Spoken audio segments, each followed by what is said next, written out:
यह कहानी है राजसी की, जो मुंबई के गवर्नमेंट हॉस्पिटल में हार्ट विशेषज्ञ हैं। पिछले महीने ही राजसी का नागपुर से मुंबई ट्रांसफर हुआ है।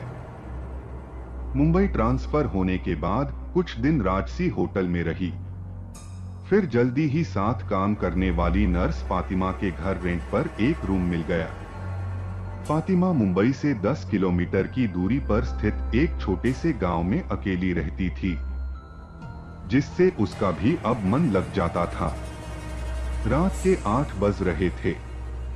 फातिमा मैडम घर नहीं जाना, आज काफी लेट हो गया है, बहुत रात हो गई है। राजसी फातिमा से, तुम जाओ, मुझे अभी कुछ काम है, मैं काम खत्म करके आती हूँ। फातिमा, जी मैडम। राजसी, गेट अंदर से लॉक कर लेना, मेरे पास दूसरी चाबी है। फातिमा, जी मैडम। रात के 9:30 बज रहे हैं। काम करते करते राजसी को समय का ध्यान ही नहीं रहता। तभी वह जल्दी से निकलती है, पार्किंग से अपनी स्कूटी निकालती है और घर के लिए निकल पड़ती है। मौसम बहुत सुहाना था, ठंडी ठंडी हवा चल रही है। राजसी बस अपनी धुन में आगे बढ़ी जा रही थी।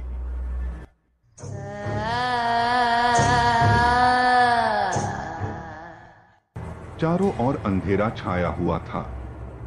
अचानक गांव से कुछ पहले राजसी चौंक जाती हैं। जैसे कोई साया राजसी के बालों को छूकर गया हो। राजसी थोड़ा डर जाती है, स्पीड बढ़ाकर तेजी से गांव की ओर बढ़ जाती है। घर पहुंचकर हॉर्न बजाती है। फातिमा थोड़ी देर बाद गेट खोलती है।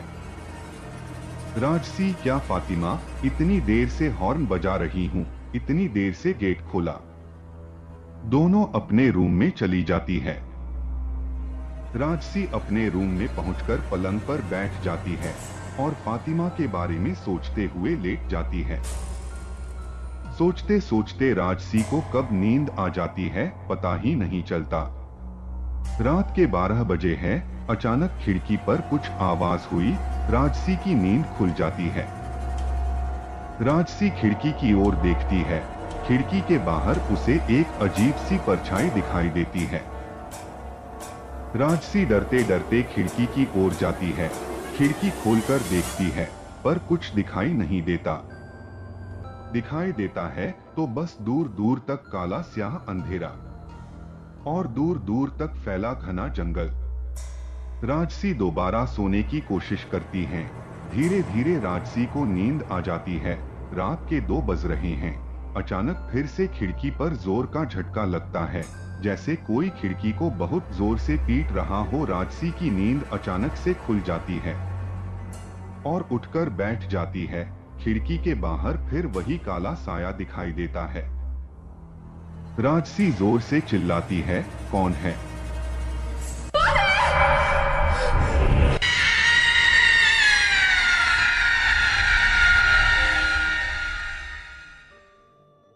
पर उधर से कोई आवाज नहीं आती।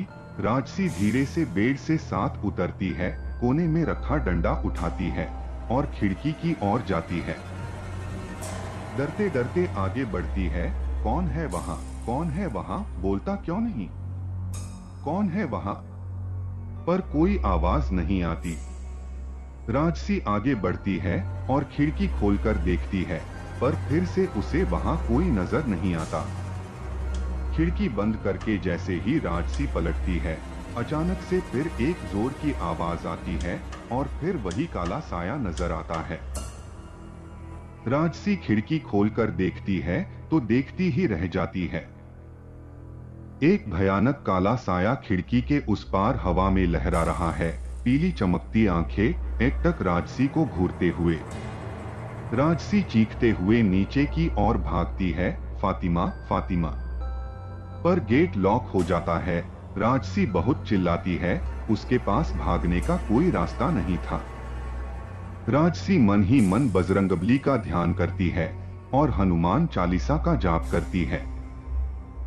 सब कुछ शांत हो जाता है।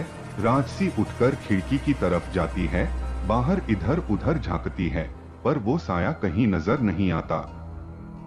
तभी ठीक सामने पेड़ों के झुरमुट में वही साया नजर आता है। देखते ही देखते अंधेरे में गायब हो जाता है।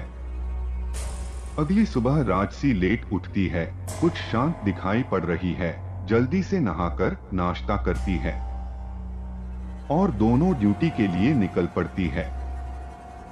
शाम के 8 बजे है। फातिमा राजसी से पूछती है कि घर कब चलना है। हर बार की तरह राजसी का वही जवाब होता है, तुम चलो मैं आती हूँ। राजसी काम खत्म करके जल्दी से स्कूटी लेकर निकलती है।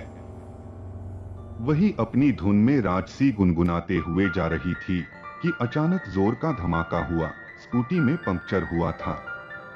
अब कैसे जाऊंगी घर, वैसे तो पहुंच ही गई हूँ, पैदल ही चलती हूँ। राजसी पैदल ही चल देती है। जैसे ही थोड़ी आगे जाती है तो वही जाना पहचाना हवा का झोंका राजसी के कानों के पास से होकर गुजर जाता है। राजसी डर जाती है, धीरे धीरे कदमों से आगे बढ़ रही होती है। तभी वही रात वाला भयानक साया नजर आता है जो राजसी से आगे कुछ दूर हवा में लटका हुआ था।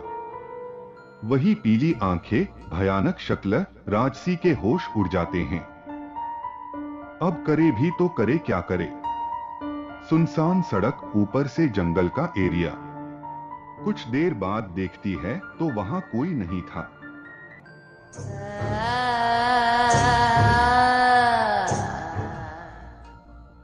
जल्दी से स्कूटी को लेकर घर पहुंचती है। फातिमा गेट पर ही खड़ी है।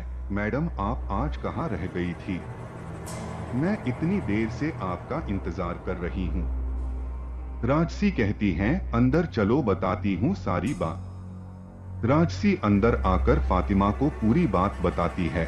ये सुनकर फातिमा भी डर जाती है और दोनों खाना खाकर सोने चले जाते हैं।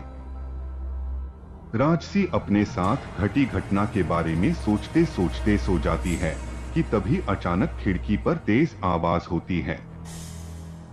राजसी के देखते देखते वो काला साया जमीन पर उतरकर धीरे धीरे जंगल की तरफ चला जाता है। राजसी खड़ी ताकती रहती है और मन में सोचती है कि क्या राज है जो ये साया मुझे दिखाई देता है। कुछ तो बात जरूर है। अगले दिन सुबह राजसी और फातिमा रेडी होकर फातिमा की स्कूटी से ड्यूटी जाते हैं। रास्ते में राजसी फातिमा से पूछती है कि वहां उस घने जंगल में वो मिट्टी के टीले से क्या है। फातिमा राजसी को बताती है कि यहाँ बहुत पहले कब्रिस्तान हुआ करता था, पर अब वहां कोई नहीं जाता क्योंकि लोगों का मानना है कि वहां जिन्न रहते हैं। ये कहकर फातिमा चली जाती है। राजसी फातिमा के बारे में सोचते हुए, फातिमा कुछ छिपा रही है, मुझ पता करना होगा। लगभग रात के 8:30 बज रहे हैं। राजसी स्टाफ के बंदे का स्कूटर लेकर घर के लिए निकल पड़ती है। राजसी ने अपने सामने देखा तो वही काला साया नजर आया जो धीरे धीरे जंगल की ओर बढ़ रहा था। ना चाहते हुए भी राजसी भी उस साये के पीछे पीछे चलने लगी। चारों ओर घना अंधेरा था। झाड़ झाड़ियां पेड़ों से होते हुए राजसी उस कब्रिस्तान में पहुंच गई।